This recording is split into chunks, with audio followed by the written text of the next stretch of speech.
আজি আমি সদৌ অসম আদিবাসী ছাত্ৰ সন্থা বাৰাম আমি যিবিলাক নেকি পথাৰত কৃষিভূমি খান্দে আমাৰ লোকেল যিবিলাক ট্ৰেক্টৰ কিনিছে লোকেল মানুহখিনি তেওঁলোককো আমি বাৰাম কৈছো যে এনেকা মানে কৃষিভূমি খান্দিব নালাগে বুলি কৈছো।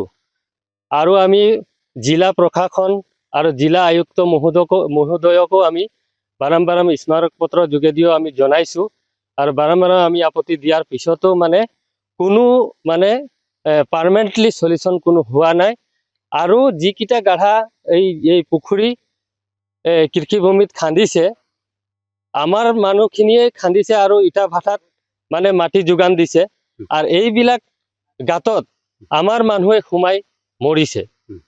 ইয়াত আমাৰ বহুত দুখ লগা কথা।